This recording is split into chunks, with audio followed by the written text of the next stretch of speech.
Salut les amis, bonjour à vous, bonjour chers auditeurs, bonjour chers chroniqueurs. Avant de vous introduire, alors je vais parler d'abord à nos auditeurs. Aujourd'hui, nouveau grand format sur notre mini-série sur les championnats européens. Allez, troisième de ce mini-série. On parle de la Serie A aujourd'hui. On va parler bien évidemment de ce qui se passe sur le terrain, mais aussi ce qui se passe en dehors du terrain.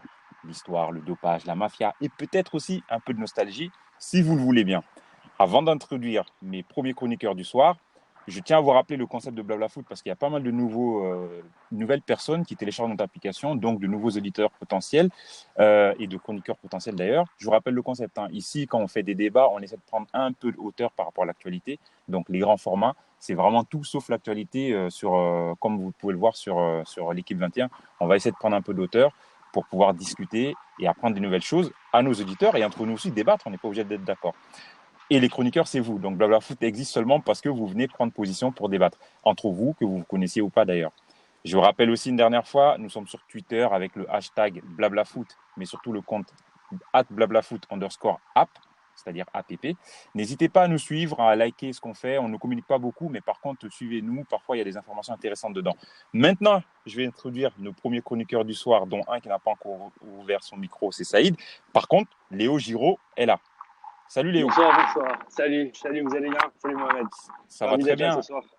Ouais, super. Alors, Léo, toi, tu es nouveau. Je t'avais jamais entendu sur Blabla Tout Foot. nouveau. C'est ma première fois, donc ça va être la première, impatient. Baptême du feu. Ah ouais, carrément impatient.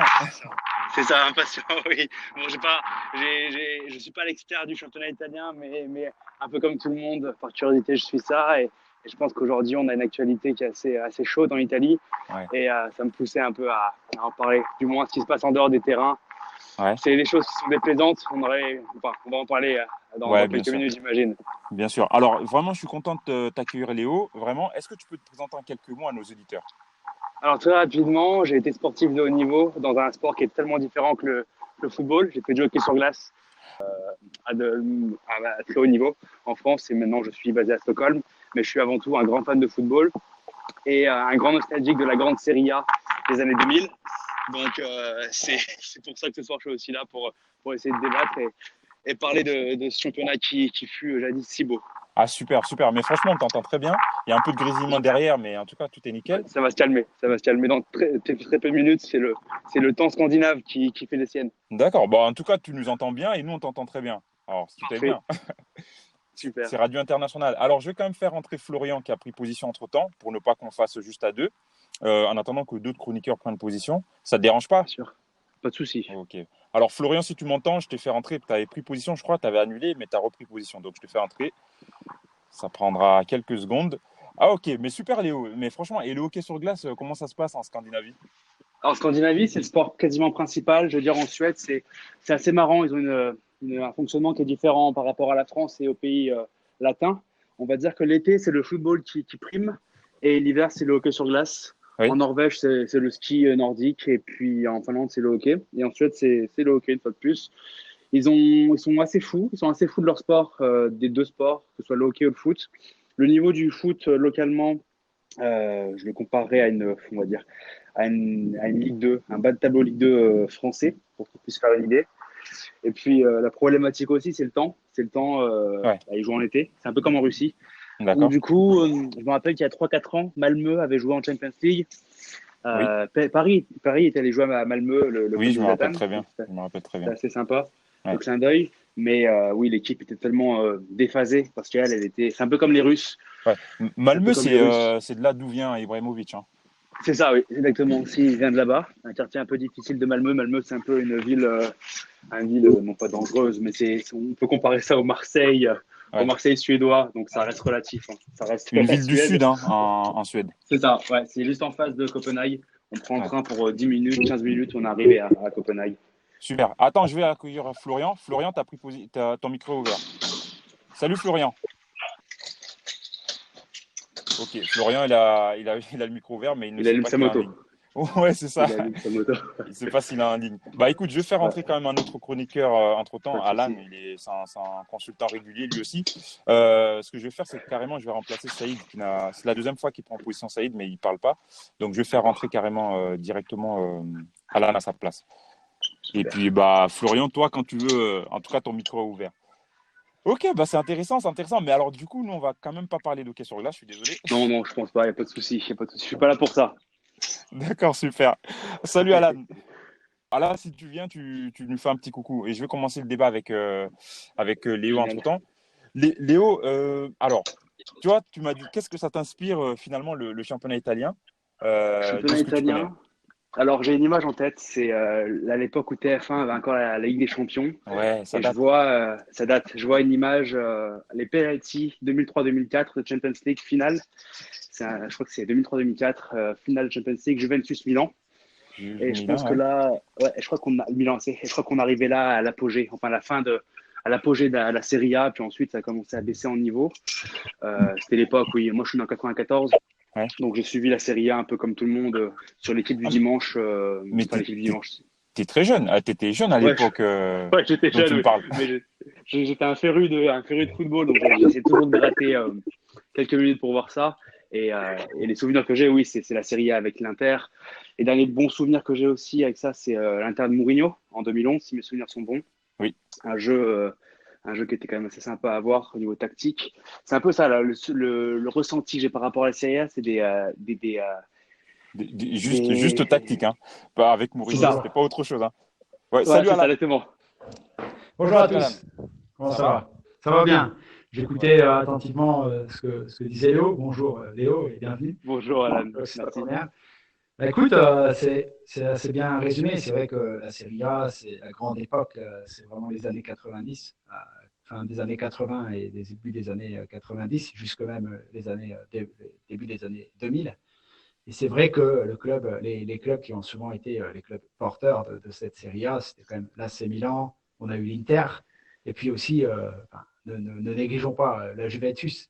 Mais aujourd'hui, j'ai l'impression, bon, la Serie A est en train de un petit peu muter, se transformer, mais c'est vrai Ouais. que la grande Serie A, c'est une Serie A très tactique, hein, bon, avec le Catenaccio, hein, qui, on le rappelle, a été créé, entre guillemets, alors, c'est pas les Italiens qui l'ont créé, hein, ils l'ont juste Hmm. transposé à leur football. Il me semble que Oui. c'est l'équipe suisse, mais j'ai plus ça en tête précisément. Mais voilà, donc ils en ont fait un petit peu leur marque de fabrique, leur identité.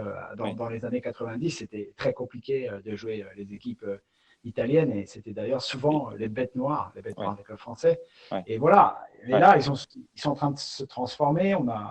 On a eu l'Inter de Mourinho, mais depuis, il y a eu le passage de Guardiola à Barcelone et on a Oui. eu l'impression que les Italiens, ils ont essayé de copier, de transformer leur football. Et au final, c'est les résultats européens qui en ont pâti parce que depuis, il n'y a plus vraiment de Coupe d'Europe Ouais. au palmarès des clubs italiens. Et Alors toi, puis, tu penses que le football, le champagne proposé par les Catalans ont influé un petit peu trop les championnats européens, dont l'Italie.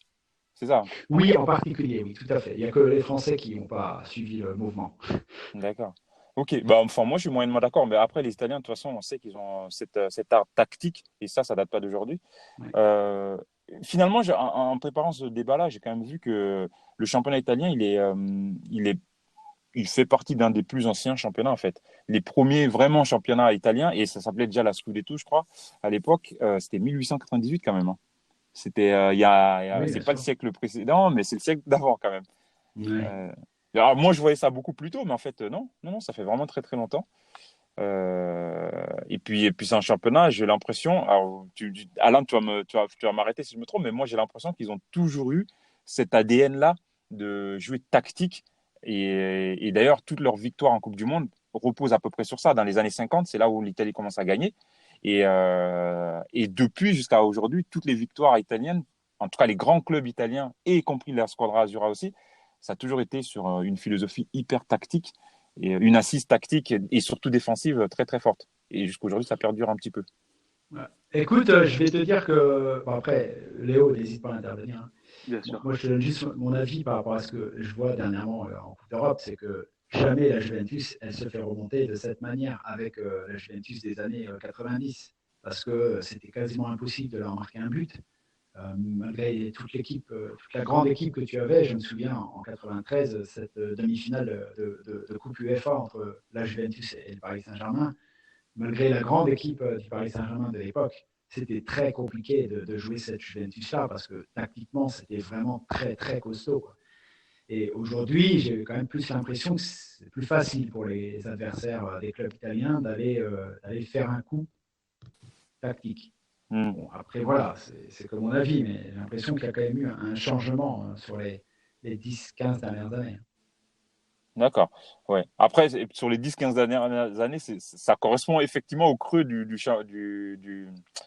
championnat italien, de la Serie A. Mais tu sais que c'est marrant, dans l'indice UEFA, ils sont toujours troisième, je crois, derrière la Liga et la Première Ligue.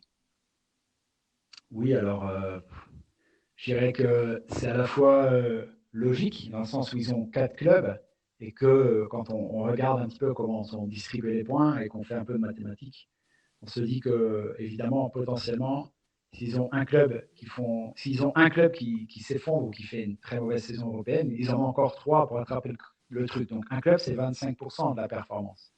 Voilà, quand tu n'as que 3 clubs, bah, un club, c'est 33%. Et ainsi de suite. Donc, c'est très compliqué, évidemment, quand on n'a que 2 clubs, de venir titiller ces pays-là quand on n'a que 3 clubs, quoi.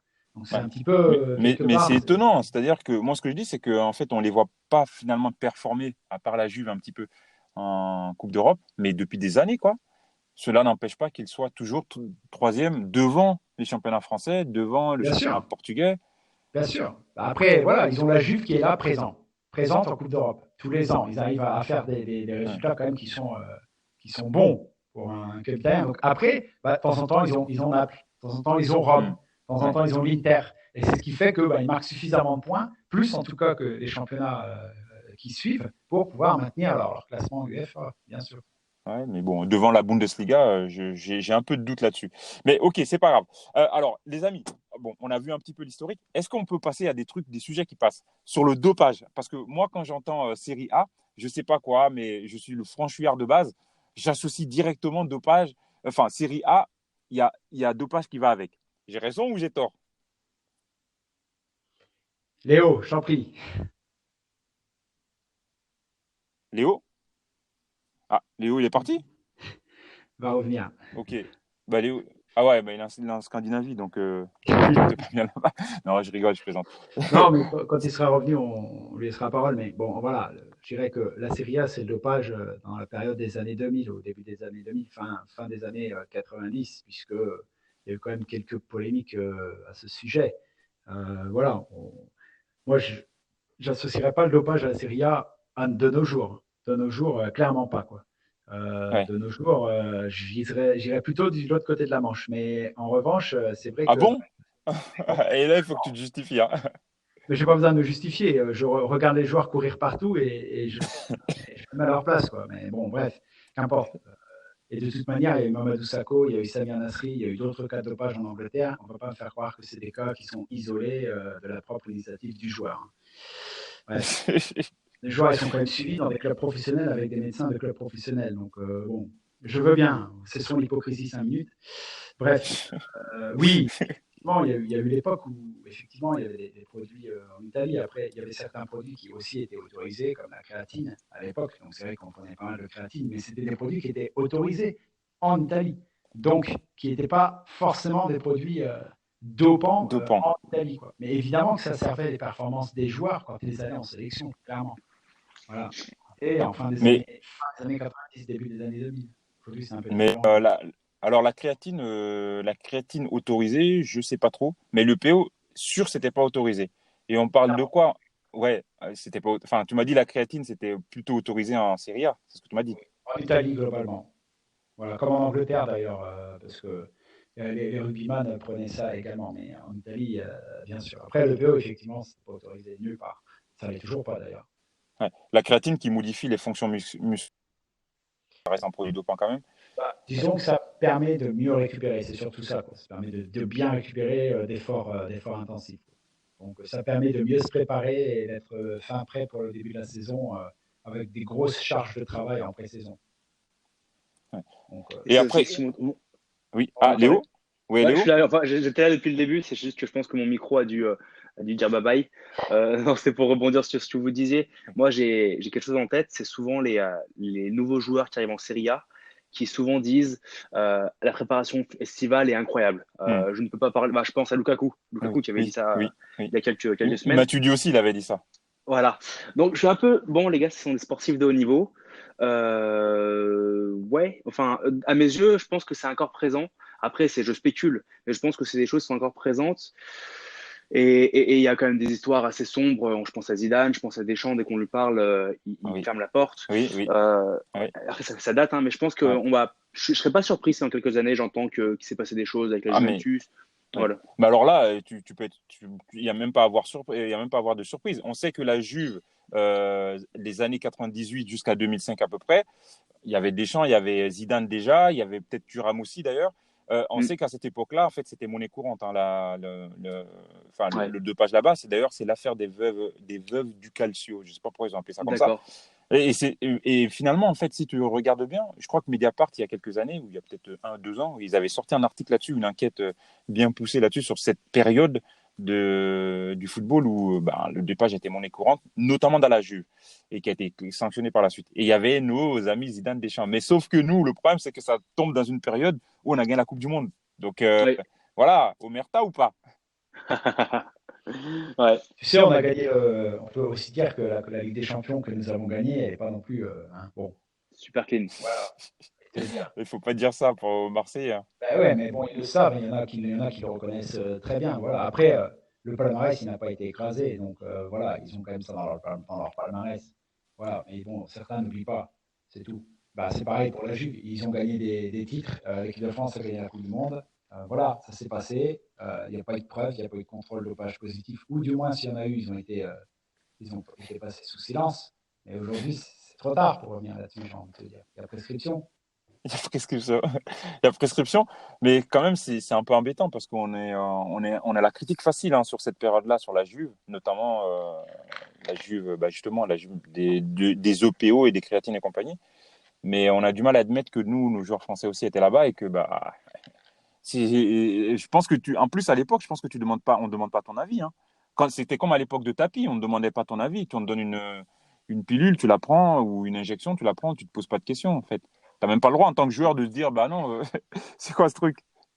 Ouais, c'est sûr, c'est sûr, c'est sûr. Bah, même moi, à mon petit niveau, c'est des choses on m'a proposé des choses de manière facile. Et j'ai des amis qui sont dans le sport de haut niveau aussi, dans d'autres sports, qui font du foot, qui font du rugby, surtout dans le rugby.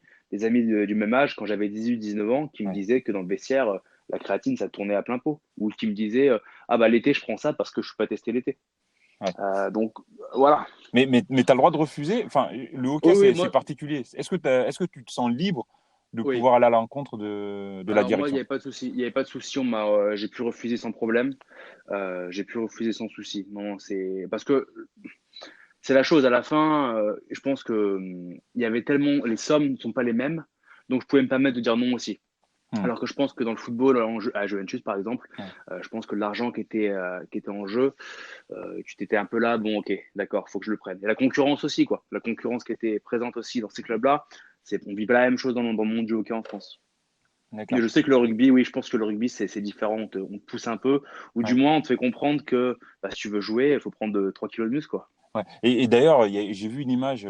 Alors, moi, de prime abord, ça m'a pas fait flipper, mais après, en regardant de plus près, ça faisait un peu flipper. C'est l'image des Springboks, vous savez, les rugbyman Ah, j'ai vu, oui. sud-africains. Ouais, voilà, qui ont Ouais. posé après un dernier match qu'ils avaient fait. C'était juste le match avant contre la Nouvelle-Zélande, je crois. Ils avaient pris une image, c'est un peu comme font les footballeurs aujourd'hui Oui, dans le dans le vestiaire. vestiaire. Mais Mm. sincèrement, Alan, si t'as pas vu cette image, essaie de la voir. Je l'ai vu. Les mecs sont. Ouais, le truc, c'est des bodybuildés, mais un truc de dingue. Tu dis, mais c'est incroyable, quoi. Il n'y a pas une miette de graisse, c'est tous Ah ouais, musclés, mais grave, un truc de dingue. Ah, Et ça fait flipper, hein. c'est sûr que c'est pas Vincent Moscato. Hein. c'est ça. Ah non, non, alors là, franchement, non. Bah, je me rappelle.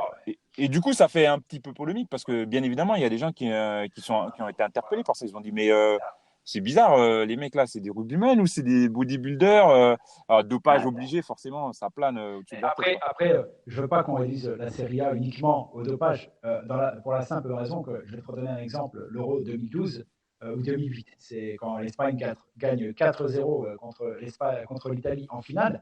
Les Italiens, ils sont cramés.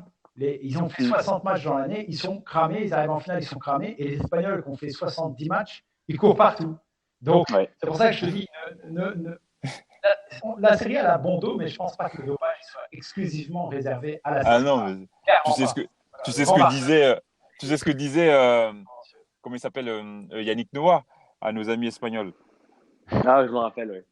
Et il leur disait qu'ils nous donnent la formule de leur potion magique.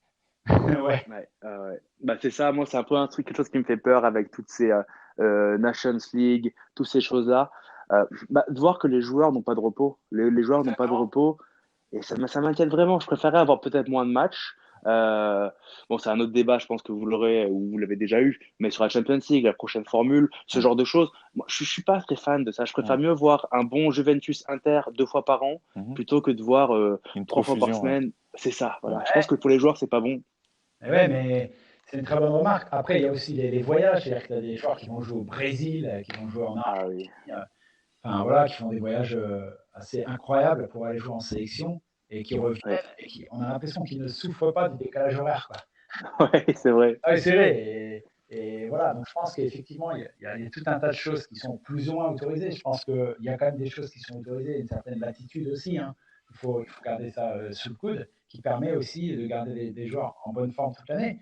Mais voilà, il y a une différence entre être en bonne forme toute l'année et être au sprint H24 pendant tous les matchs, sans jamais montrer un signe de faiblesse toute la saison. Là, il y a quand même une différence, quoi.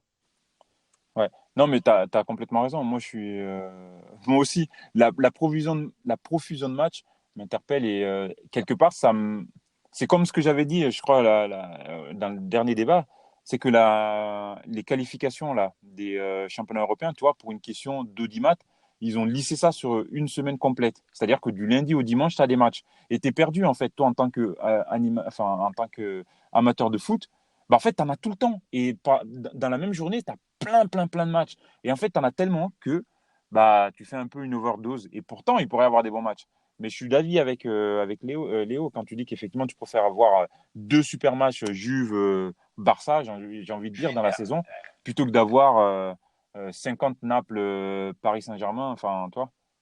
Après, le fait est que j'expérimente moi-même encore aujourd'hui, c'est-à-dire que les amateurs de foot ne sont pas vraiment amateurs de foot, ils sont amateurs d'affiches. Aujourd'hui, il y a beaucoup de gens qui m'ont demandé pour avoir des places Paris Saint-Germain, Real Madrid. J'ai encore reçu 0 demande pour les 2 autres matchs. Parce que, ben oui, et parce que voilà, les gens c'est ce que j'ai déjà exprimé la dernière fois sur Blabla Foot, ce sont des bourgeois du football. C'est-à-dire qu'ils s'intéressent beaucoup moins aux petites affiches et s'intéressent beaucoup plus aux grosses affiches. Donc c'est plus vendeur, donc c'est logique que les fédérations, les télévisions fassent en sorte de s'organiser pour avoir plus de rencontres qui soient des grosses affiches. Et puis, il y a des gens qui sont simplement des supporters de club et qui se disent que c'est peut-être l'overdose, quoi. Mais voilà, peut-être on devrait avoir peut-être alors moins de matchs de championnat et peut-être une réorganisation au niveau européen, quoi, pour avoir quelque chose d'un peu plus lisible, parce que on a des sélections le lundi, le mardi, le mercredi, le jeudi, le vendredi. Je suis d'accord avec toi, Mohamed, c'est assez fou. Avant, on avait un match le vendredi, un match le mardi, il n'y a pas encore très longtemps, et puis c'était tout. Tout le monde jouait le même jour, et ça s'arrêtait là. Ah, mais ça, c'est une époque. Et moi, je me rappelle même cette époque-là, tu te mettais avec ta radio, parce que c'était pas forcément retransmis, tu te mettais ta radio et t'écoutais Sakamano commenter les différents matchs et il faisait le tour des stades comme ça. Et je trouvais ça, finalement, ça avait son charme. Après, bon, je vais pas faire un Et, vieux jeu du genre, c'était mieux avant. Et en fait, c'était intéressant parce que pour revenir à la Serie A, c'est que justement, tu voyais pas tous les matchs de Serie A. Et comme disait Léo, tu voyais les grosses affiches sur Canal+, de temps en temps. Mais tu voyais pas tous les matchs. Tu voyais les matchs Et c'était pareil pour la Ligue des Champions. C'était pareil pour la Ligue des Champions sur TF1. Tu voyais pas tous les matchs. Tu voyais le match du club français. Et je pense que c'était mieux parce que du coup, les Français, ils n'allaient pas supporter Barcelone, City, Dortmund. Ça n'avait aucun sens, quoi. Ça n'a plus aucun sens. Et, T'as des supporters oui, français bah alors là, ton qui vont punchline, c'est de dire que c'est à cause de ça qu'il y a des footix au stade Vélodrome, qui viennent avec d'autres maillots, d'autres équipes. Vélodrome, parce que c'est pas réservé au Vélodrome, bien sûr que je vais dire le Vélodrome pour chambrer les Marseillais, mais c'est évidemment pas réservé aux supporters de l'OM. Je veux dire, aujourd'hui, tu as des supporters français de Barcelone qui viennent chambrer des supporters du PSG, mais dans quel but, quoi? Je veux dire, tes supporters respectent l'histoire de ton club, va chambrer les supporters du Real Madrid. Mais va pas chambrer, même si tu es français. Tu vois ce que je veux dire? À un moment donné, Ouais. c'est ça qui se perd. Et c'est pour ça qu'on a de plus en plus d'affiches, parce que finalement, il y a une sorte comment je vais dire, je cherche un peu mes mots, mais l'identité même du supporter se perd quelque part. Et du coup, il y a de plus en plus d'affiches parce que les gens, ils s'intéressent pas forcément aux petites rencontres parce qu'ils sont Ouais. supporters du football, du football d'affiches, pas des supporters forcément de leur club en tant que tel. Ouais. Après, c'est difficile d'aller voir un PSG Dijon ou un Dijon PSG en plein mois de février aussi. Ben moi, j'y vais, quoi. Et je fais 300 km pour y aller et 300 km pour revenir. Et j'y vais sans Ouais. à moins de degrés. Hein. Et je On, prends on la route. devrait te payer carrément en tant que supporter fidèle. Non, mais c'est parce que je suis un amoureux de mon club. C'est-à-dire que je préfère largement, mais largement, un PSG contre une troisième division autrichienne en match amical de préparation que France-Andorre. Tu vois ce que je veux dire? Ou que Ouais. même que Real Madrid-Barcelone. Je m'en cague de Real Madrid-Barcelone, moi, personnellement, parce que j'ai été éduqué à l'ancienne. C'est-à-dire qu'on est supporter. Et les autres qui intéressent quand on les affronte en Coupe d'Europe. Pas dans Ouais. on s'intéresse un peu au championnat, bien sûr, aux résultats, mais on ne va pas commencer à se lever à 3 heures du matin pour regarder, voilà, Ouais, pour c'est regarder, clair. ça ne pas. C'est clair. Alors, on revient sur le dopage. Léo, t'es encore là? Léo, on l'a reperdu, Léo? Ouais. Ok, bon, de toute façon, il nous entend, je pense qu'il a un problème de micro. Mais franchement, pour résumer sur le dopage, pour qu'on puisse passer à la suite, est-ce qu'on ne peut pas dire que franchement, la lutte contre le dopage, on nous bassine avec ça, mais n'est-ce pas finalement une mascarade, à l'instar de ce qu'on fait quand on fait la lutte contre la drogue, par exemple? Tu vois? Pour moi, je le compare plutôt à la lutte contre le piratage. C'est-à-dire qu'on essaye toujours de sortir des outils pour contrer les pirates qui ont déjà un temps d'avance, qui ont déjà prévu les outils que tu allais sortir et qui ont déjà contourné ça. C'est pareil pour la lutte contre la drogue, c'est pareil pour la lutte contre la Bah mafia. non, parce que la lutte contre le piratage, t'es de bonne volonté, tu le fais de bonne volonté. Mais moi, ce que je te dis, c'est que finalement, en disant qu'il y a de la lutte contre le dopage, on a fait tout le tour depuis tout à l'heure. Mais est-ce que finalement, toi, le cas Zidane, le cas Juve, le cas 98 à 2005, tout ça dans la Serie A, finalement, est-ce que c'est pas du semblant, c'est pas du faux semblant? Un peu comme on fait dans la lutte contre la drogue. On fait du faux semblant, mais en vérité, il y a trop d'enjeux. C'est comme les armes aussi, pareil. Tu vois, il y a trop d'enjeux, C'est pas, il y a trop. ouais, c'est effectivement, c'est une question d'enjeu, mais pas uniquement. C'est-à-dire que c'est compliqué de lutter contre ça parce qu'au final, si tu prives un club d'un joueur qui a coûté très cher, ben voilà. Et puis surtout, c'est un peu comme la lutte pour le fair play financier. C'est-à-dire qu'il y a des clubs que tu peux facilement sanctionner et donc des joueurs dopés que tu peux facilement sanctionner parce qu'ils n'ont pas d'aura internationale. Et puis, tu as des clubs ou des joueurs que tu peux moins facilement sanctionner parce ils ont un poids dans le paysage sportif qui fait que c'est très compliqué. Donc, c'est un peu hypocrite tout ça. Mais c'est comme le fair play financier. Tu ne peux pas sanctionner le PSG parce que si tu sanctionnes le PSG, tu sanctionnes Neymar et Mbappé. Et ces joueurs-là, ils ont un poids médiatique, plus Neymar d'ailleurs que Mbappé. Tu Mais penses vraiment? bien sûr, Non. ils ont acheté Neymar et Mbappé. La part chose, j'ai dit, on va être tranquille avec Oui, ça. mais l'UEFA ne regarde pas ça pour dire je sanctionne ou pas le PSG. Bien sûr, l'UEFA regarde les intérêts au niveau de la Champions League. Après, la commission indépendante, c'est autre chose, mais la commission indépendante, de toute manière, elle n'est pas vraiment indépendante. Ça, c'est jugé parti. Donc, si tu veux, il y a beaucoup de politique dans le foot à cause de l'argent, hein, principalement, qui fait que, ah oui, la lutte antidopage, c'est un peu une mascarade, clairement. Il ne faut pas se le cacher. Il y a très peu de contrôles dans le football qui sont efficaces. Et puis surtout, quand on a des résultats positifs, comme par exemple Sergio Ramos en finale de la Ligue des Champions, qui a été contrôlé positif, on le passe sous silence parce que Ouais. c'est trop important. Voilà, tout simplement. Donc effectivement, c'est la lutte contre le dopage, c'est pour moi dans le football une mascarade. Ouais. On n'a pas vraiment Ouais. importé en fait. On ne cherche pas à lutter contre le dopage dans le football. Ouais. Un peu comme la drogue ou les, les armes. Ok. Bah, en plus, on pourrait faire un super parallèle avec la mafia parce qu'il faut en parler. Mais avant de parler de ça, sincèrement, parce que mafia obligé, pareil, tout à l'heure, j'ai un peu fait une caricature en disant Serie A égale, il y a EPA ou dopage qui va avec. Tu as eu raison. Mais il y a aussi Mafia qui va avec, donc voilà. Mais parlons quand même, pour prendre un peu de hauteur aussi, parlons quand même d'abord des. Quand même, la Serie A nous a sorti des grands noms de football, des grandes équipes bien évidemment, mais des grands noms de football. Toi, comme ça, vraiment nostalgique, quel joueur ou quel joueur avec un S te vient à l'esprit ou dont tu es nostalgique quand tu regardes un petit peu le football italien? Bah, écoute, Je suis de retour. Salut Merci. Léo. Ouais, non, j'ai toujours été là. J'ai toujours été là, mais j'ai repris le micro. En fait, je pense que c'est là. Faut que je quitte et que je revienne à chaque fois quand mon écran se ferme. Ah, Ah quand oui, ton écran se ferme. oui. Ok. Voilà, je ferai un retour technique à la fin pour le D'accord, ok, développement. super. Super, super. Ça serait sympa. On prend. Voilà, D'ailleurs, voilà. n'hésitez pas à Ouais. nous écrire sur contact@blablafoot.com. Toutes les suggestions sont le bienvenu, bien évidemment. En attendant la nouvelle version qui va sortir prochainement. Bien sûr, elle arrive, elle Super. arrive, heureusement, parce qu'on en a besoin.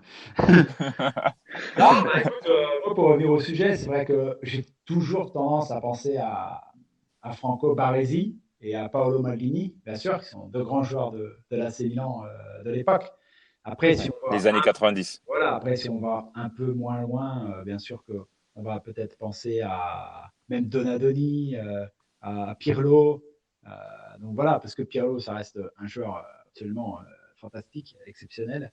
Mais voilà, il y a aussi Nesta, il y a des joueurs qui ont quand même marqué l'histoire italienne récente. Et il n'y a pas forcément besoin de remonter si loin. Après, voilà, Ouais. tu as des joueurs comme D'accord. Buffon ou Dinozof qui sont quand même des grands gardiens qui ont marqué l'histoire de leur pays. Donc voilà. Je pense que de tout ce que tu as dit là, j'ai retenu tous les noms là. C'est l'époque 90, en fait, l'époque Grand Milan, la plupart. Mais pourquoi pas, c'est peut-être une question de génération aussi. Alors pour moi, Ouais, Donadoni, j'ai pensé au coach. J'avais pas, non pas oublié, mais c'est vraiment qu'il y a aussi un petit fossé générationnel. Moi, Donadoni, c'était l'entraîneur, mais c'est vrai qu'avant d'être entraîneur, il a une carrière de joueur qui était impressionnante. Mais c'est sympa parce que toi, tu donnes les légendes des années 90 et moi, j'ai des joueurs en tête qui sont ouais, plus, vas-y, bah vas-y, on plus t'écoute. récents. Non, bah moi, c'est très simple. Alors, ce que je voulais dire aussi un peu avant, c'est que le fait que maintenant, on peut trouver tous les matchs de partout, ça perd de Oui, son charme. J'ai un ami avec qui on parle oui. beaucoup de football des années 2000. C'est tout bête, mais je pouvais, moi, très simplement citer l'intégralité de l'équipe de Mhm. Sedan. Bon, peut-être pas maintenant. Parce que, bah, moi, je regardais que Bien la sûr, Ligue 1. Parce que j'avais que bien la sûr. Ligue 1. Et c'était super. Le lundi matin, avec mes potes, bah, on parlait de Ligue 1. Et on parlait du gros match de Première Ligue ou de Serie A. Et le mercredi matin, on crachait ce que nous disaient les commentateurs de TF1 sur les matchs de Mhm. Champions League. Et ça, c'était une époque qui Eh me oui. manque. Mais pour revenir à la Serie A, moi, le premier qui m'a vraiment tapé dans l'œil, c'était Batistuta à la Fiorentina. Batigol. Après, Batigol, voilà, Batigol. Après, j'ai le souvenir du vrai Ronaldo. J'aime bien l'appeler le vrai R9, ouais. Ronaldo. Voilà, qui pour moi, s'il n'avait pas eu toutes les blessures, je pense que Ronaldo, Cristiano serait en train de faire de la peinture dans sa chambre à Madère. Comme pareil avec Ronaldinho s'il n'avait pas connu les femmes. Euh, Ah, ça, c'est le cas de beaucoup d'hommes. c'est ça, oui, c'est le souci. Après, non, bah, je pense oui à Buffon. Après, quelque chose qui m'interroge un peu, c'est de savoir, j'ai vu Pirlo la dernière fois et il a quand même fait beaucoup d'équipes. Enfin, il a fait Juventus, Oui, Milan. Il y a beaucoup de joueurs italiens qui font beaucoup de clubs différents et des clubs rivaux. Et je ne oui, sais pas si dans la culture, c'est bien, enfin, si c'est dérangeant ou pas. Je sais que moi en France, bon, je me rappelle du oui, KDU, oui, des Fiorez, c'était vraiment ouais. très mal vu, Maurice mais aussi. en Italie, voilà, voilà, c'est ça. Et j'ai l'impression qu'en Italie, en fait, les joueurs peuvent changer de club, les Hmm. gros joueurs changent de club et ça passe plus ou moins Entre les tranquillement. clubs Est-ce que rivaux. Ouais, ouais. j'ai tort? Alors, C'est ça, attends. oui. Déjà, je veux revenir sur tous les joueurs que vous m'avez cités. Franchement, bien évidemment, c'est des grands noms et ça marque un petit peu la Serie A. Bon, bah, Mais par contre, il n'y en a Oui, aucun qui m'a parlé de, ne serait-ce que de Maradona. Quand même, c'est assez dingue. Maradona, c'est vrai, enfin, vous voyez, c'est Naples, vrai. Maradona, Naples, c'est la même chose, non? C'est vrai. Bah, j'étais à Naples en vacances il y a quelques années, et c'est vrai que dans toutes les pizzerias, dans toutes les rues, tu as des statues de Maradona. C'est vrai que Et c'est fou, d'ailleurs, quoi. il a gagné les deux seules fois où Naples a gagné la Serie A, donc la Scudetto. 80-82, Alors, tu me poses une, là, c'est un tu, peu au me- hasard. tu C'est un me peu au poses hasard. une colle. Tu me poses une colle, mais non, 82. En tout cas, c'est dans les années 80. Non, je crois que c'est 82 et D'accord, 87. Parce qu'il ne le gagne pas de d'accord, suite. Et c'est ok. avec Maradona comme entraîneur. Ah, d'accord. Pas comme joueur, hein, mais ouais, Ah comme oui? entraîneur. D'accord, ok. Ah, Voilà. j'apprends des choses tous les jours. Donc, voilà. Ah, voilà, après, enfin, ce qu'on oublie aussi dans le championnat italien, mais moi j'ai adoré, j'ai admiré ce gars parce qu'il était juste exceptionnel, c'est Marcello Lippi. On n'en parle pas beaucoup, mais Hmm. Marcello Lippi, c'est vraiment pour moi, avec Arrigo Sacchi, certes, on en a beaucoup parlé, mais moi je préfère Marcello Lippi parce que c'est vraiment le mec, il a tout gagné partout où il est passé, il a même gagné la Coupe du Monde avec l'Italie. C'est un entraîneur absolument exceptionnel. Sur le plan de c'est un vrai stratège et vraiment, Marcello Lippi, c'est l'entraîneur à l'italienne. Et, ouais, et il a la tête qui va avec, Hmm. hein. C'est ça. Ouais, exactement. Non, c'est incroyable cet entraîneur-là. J'ai toujours été admiratif. S'il y a un entraîneur dont tu me donnes le nom et que tu me demandes qui est pour toi le meilleur entraîneur de l'histoire, je ne vais pas te citer Ah ouais, Guardiola, quand même. je vais te citer, mais clairement, je vais te citer Marcello Lippi, quoi, parce que ce gars-là, il a tout gagné partout où il est passé, avec tous les clubs. C'est juste fantastique, incroyable. Ouais. Je regardais un peu par. Vous Oui. m'entendez? Ouais, je regardais un peu par hasard, je sais pas comment se met dessus, une image de l'équipe championne du monde 2006. Et si on regarde l'équipe, ça m'a remémoré pas mal de souvenirs. Et je me rappelle du huitième de finale contre l'Australie. Je me suis dit, ça, c'est un match à l'italienne. Et ils avaient des super joueurs, des joueurs vraiment au bon poste, des monstres, mais ils gagnaient les matchs Mhm. 1-0. Ils allaient Mhm. battre la France sur les Mhm. nerfs, quoi. Et enfin, et c'est vraiment ce que je me dis par rapport au championnat italien et par rapport aux équipes italiennes. Je pense souvent à des matchs de Champions League, je pense à un AS Roma à Lyon. Oui. C'est pareil. C'est des équipes qui gagnent sur le Ouais. mental. Je Ouais. pense à des buts de Inzaghi aussi, pareil, sur des fesses, Ouais. quoi. Il marque Ouais. du talon. Ouais, mais ça, c'est Inzaghi, Voilà, ça, on le sait, ça. C'est ça c'est ça. spécial. C'est ça Voilà. spécial. Tu m'as rappelé quelque chose en parlant de AS Rome Lyon, mais c'est le match. Moi, la Oui. seule chose que je retiens de ce match-là, c'est. Ouais, Mancini. Mancini. Bien sûr, le passement de jambes où il casse les reins, Voilà, pas tu une réveillère. fois, deux fois, mais À 3 fois réveillère. les reins de Réveillère, le pauvre. Et ce but, il Ouais, reste anthologique. Hein. D'ailleurs, il y c'est a un ça. des C'est consultants ça, un jour c'est qui ça. est venu sur Blablafoot qui a dit que c'était le meilleur but qu'il connaissait parce qu'on a parlé des plus beaux buts et il avait sorti ça justement. Oui. Ah ouais, c'est C'était celui-là, ouais. Je exceptionnel. pense que Réveillère, malheureusement, dès qu'on lui parle, on parle pas de ça, Ah mais on oui, non, parle de mais ce c'est clair, but-là. le pauvre. Et d'ailleurs, après, il a disparu. Il postulait à l'époque pour l'équipe de France. Si ça se trouve, c'est ça qui l'a plombé. Oui. Ah, c'est sûr. Je sais pas, ouais, peut-être, ouais. Ah Et ouais. les amis, Et ce que j'aime bien aussi avec... on n'a pas dit un truc sur. Je reviens un petit peu, hein, on reviendra sur les Oui. grands noms ou les grandes équipes. Mais on n'a pas dit un truc tout à l'heure qui est important, je pense, dans le championnat italien. C'est vraiment la démarcation nord-sud. Je ne sais pas si vous avez remarqué, mais les grandes Ah oui. équipes italiennes, en tout cas celles qui gagnent les trophées, je te parle des Milan, des Juve et Mm. compagnie, c'est des équipes du nord. Dans le sud, c'est le C'est néant. vrai. Alors, ça dépend où s'arrête le sud, où commence le sud Bah, pour toi. la Ou ligne de ça, ou démarcation, si tu comptes Rome Rome. est dans le sud pour Ouais, moi. d'accord, ok. Ouais, ouais. Ouais, ben, c'est vrai que Rome, le dernier titre, c'était en 2003-2004, un truc comme ça. Rome, c'est l'éternel Euh, deuxième hein, ouais, en championnat d'Italie. c'est ça. La Lazio, c'est bon. Ils ont gagné une coupe récemment. Naples, on y croit à chaque fois, mais je pense que Naples, c'est un peu le Dortmund italien. Ça veut dire que c'est le club plus ou moins, on va dire, hipster. Mhm. Belle équipe, des belles recrues, mais au final, bon, bah, ça fait un peu flop. Moi, je pensais vraiment qu'Ancelotti allait pouvoir mener quelque chose de sympa, mais Après, ces le joueurs, problème, c'est pas le vraiment problème, gagné. c'est Naples, quand c'est tu deux perds tes titres. meilleurs joueurs en Naples, c'est entraîneur. deux titres. Excuse-moi. Ouais, Naples, Ouais, c'est vas-y, deux Alan. titres. C'est Ouais, c'est effectivement deux deux titres. titres. Les entraîneurs, c'était Ottavio Bianchi et Alberto Bigone pour le deuxième titre. Donc, d'accord. voilà, en 87 et en 90, puisque je l'ai sous les yeux là, ça tombe bien quand on a une appli sur Oui, Internet. Après, concernant Naples, effectivement, bon, Espèce de Carlo tricheur. Ancelotti, franchement, bah ouais, je triche. Carlo Ancelotti, il a fait des choses très belles à Naples, notamment en Ligue des Champions. Malheureusement, il s'est fait avoir par l'arbitre à Anfield Road quand Van Dijk mm, fait une faute qui mérite un carton rouge et que l'arbitre ne le sort pas. À ce moment-là, il y a un 0 pour Liverpool. S'il y a carton rouge, il n'y a pas un 0, ça se termine 1-1 et Naples Et puis passe. Paris va en finale de Coupe d'Europe. Non, Naples passe et Liverpool est éliminé. Non, mais ça a son importance. Hein. Voilà, parce que quand on est dans un groupe avec des grandes équipes, eh bien, chaque détail compte. Et je pense qu'Ancelotti s'est fait un mm, peu avoir par ça, parce que du coup, Naples il s'est retrouvé à vendre son meilleur joueur à la trêve, je crois, si je ne dis pas de bêtises. Et effectivement, bah, il y a eu une petite baisse de régime dans la deuxième partie de saison, parce que forcément, quand tu vends un ou deux joueurs, bah, forcément, c'est un ou deux joueurs de moins que tu as à disposition sur ton Moi, ce que je remarque, Alan, c'est que tu ne l'avales pas trop, ce match-là, en tant que supporter parisien. À chaque fois, tu la ressors. Mais je Tu ne le ressors dis ce pas en match-là. tant que supporter parisien. Je le dis dans le sens où il y a des équipes qui sont avantagées parce qu'ils ont une histoire, un palmarès, et que ce soit Barcelone ou que ce soit Liverpool, parce que je trouve que Liverpool, ça fait un peu 2 ans qu'ils ont un peu les arbitres avec eux. Mais comme c'est un club anglais, c'est un club qui est sympathique à tout le monde, personne n'en parle. c'est Mais vrai. ils sont avantagés par C'est vrai, ça. l'arbitrage depuis 2 ans. Et ils gagnent les champions parce qu'ils sortent un groupe qu'ils ne doivent jamais sortir. Voilà. C'est tout. Ils doivent perdre 3-1 par des Princes, perdre 2-1 sur un penalty qui n'a pas été sifflé, alors qu'il y a une grossière faute de Van Dijk, encore lui, dans la surface. Non, mais regarde, à un moment donné, il faut juste être. Voilà, j'essaie d'être cohérent. On parle de Naples. Je dis Naples, il a été un petit peu victime de tout ça. Dommage collatéral, c'est que les Napolitains, ils sortent du groupe au goal average alors qu'ils doivent se qualifier. Et ça influe toute la saison derrière de Naples. Parce que Naples se retrouve à vendre des joueurs parce qu'ils ont moins d'ambition. Et au final, c'est un petit peu ça déforce cette équipe et ça n'a pas permis à Naples de bien finir cette saison. Ouais. Alors, Léo, revenons à cette démarcation Oui, qui semble nord-sud. Est-ce que c'est pas finalement une ouais. démarcation financière? Parce que franchement, quand tu regardes, tu as l'impression, en tout cas, les grandes équipes, les grandes écuries du Nord gagnent, c'est sûr et certain.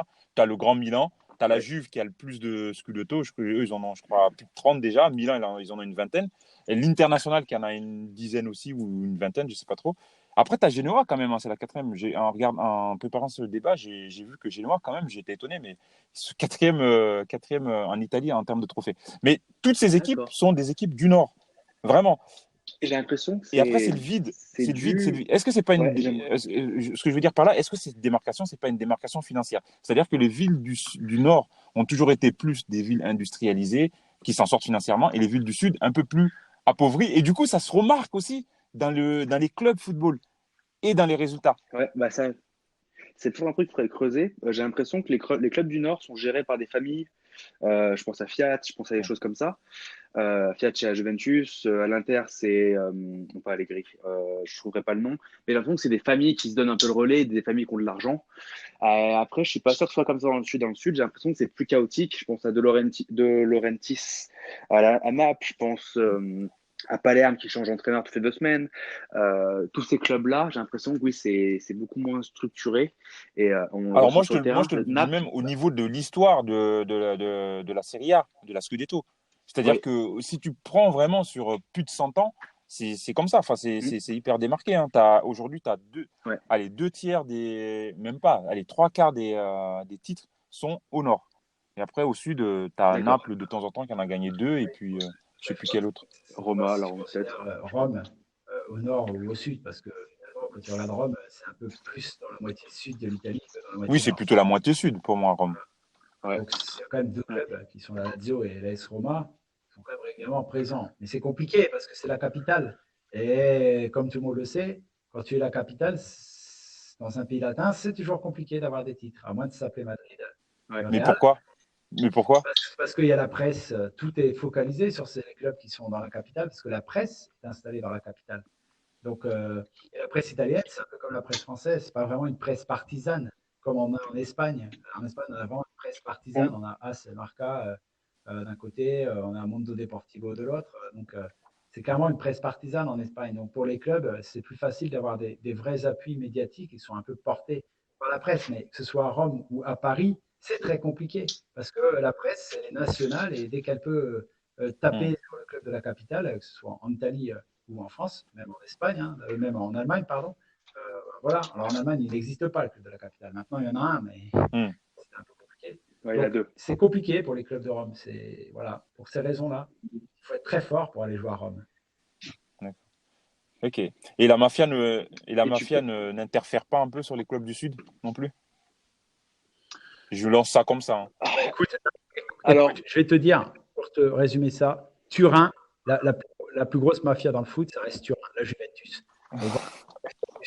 Ça, il faudra que tu le démontres. Hein. Il n'y a pas besoin de le démontrer. Il y a eu un procès en 2010.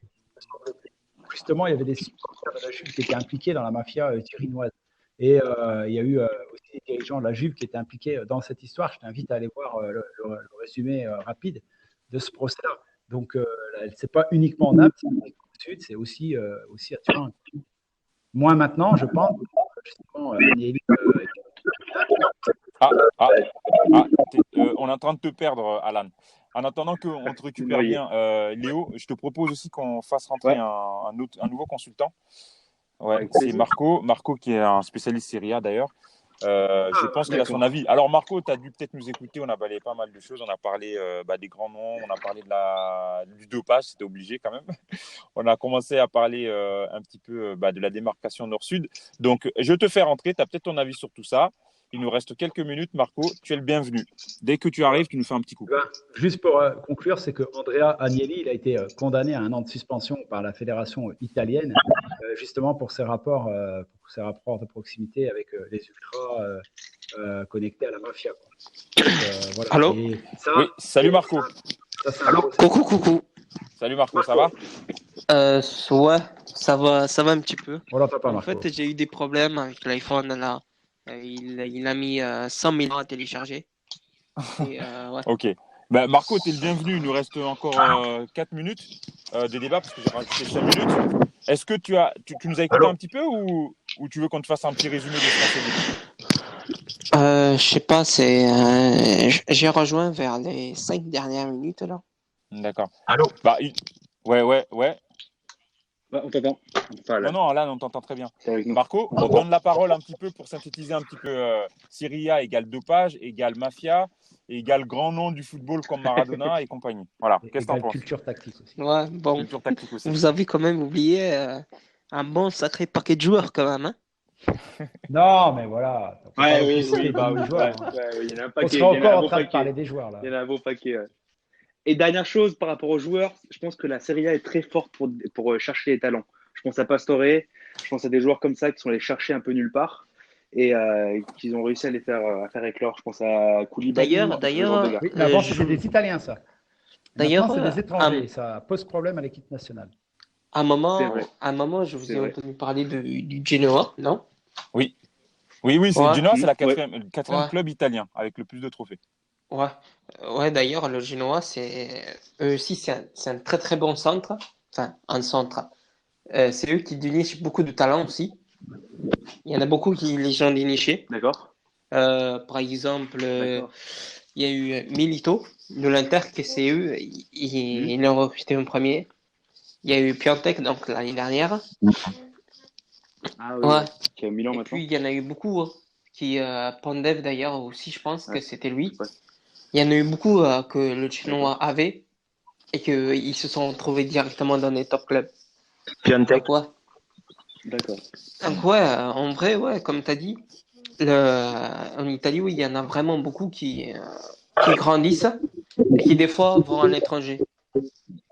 C'est le pays du foot. Hein. Mais en vrai, si tu veux, peut-être, en vrai, peut-être à mon avis, c'est pas vraiment le problème que les Italiens ne vont pas à l'étranger. Parce qu'en fait, les Italiens, ils ont déjà essayé d'aller à l'étranger, mais sauf que je pense que ça leur convient pas, le sport qu'il y a à l'étranger. Parce que on a déjà vu Immobilier à Dortmund.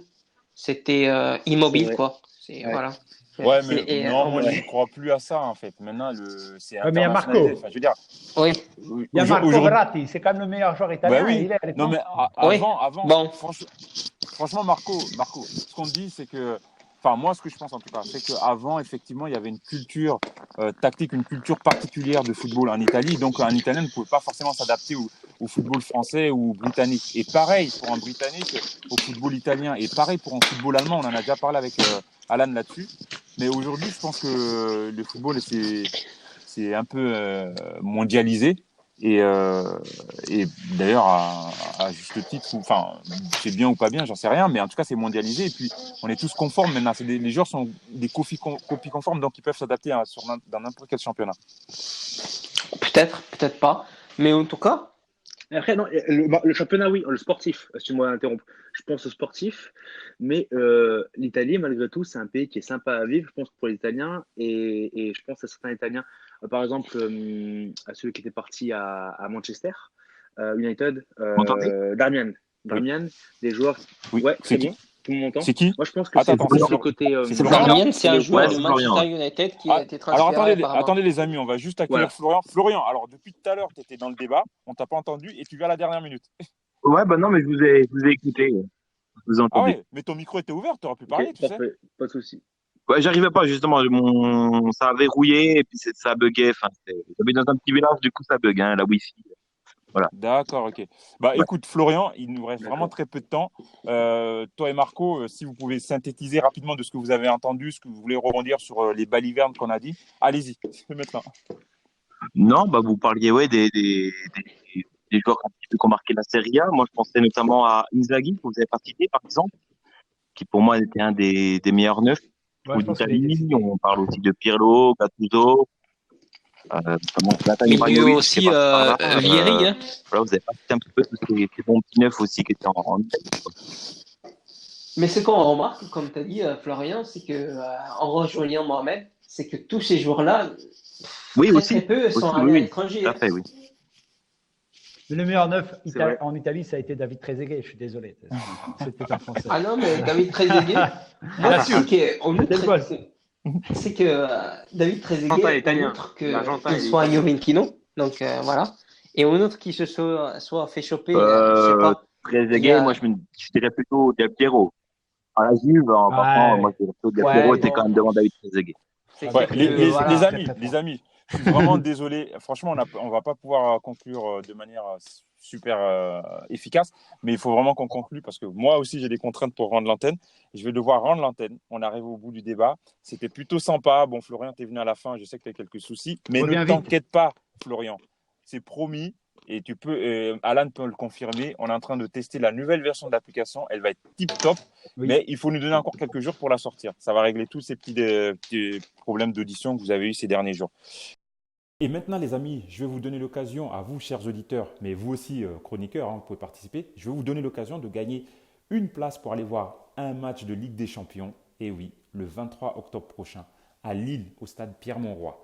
Ça sera entre le LOSC et le FC Valence. Pour pouvoir participer, tout simplement, je vais vous poser une simple question tout de suite. Et si vous avez la réponse, vous allez sur notre compte Twitter, @blablafoot_app. Vous nous suivez et vous donnez la bonne réponse en direct message. Et on tirera au sort, parmi les bonnes réponses, le gagnant et on l'annoncera dans l'émission de Radio Libre de lundi. La question est la suivante. Quel est le seul joueur lillois à avoir marqué en Ligue des Champions cette saison? Voilà, donc vous pouvez participer, vous pouvez faire participer vos proches, ça vous donnera encore plus de chances de gagner. La place, on vous l'envoie, il n'y a pas d'arnaque, vous pouvez y aller voir le match, vous la revendre, vous en faites ce que vous voulez, mais vous pouvez la gagner. Voilà, vous avez tout compris. Je vous souhaite bonne chance les amis, et puis n'oubliez pas, sur Blabla Foot, les chroniqueurs, c'est vous.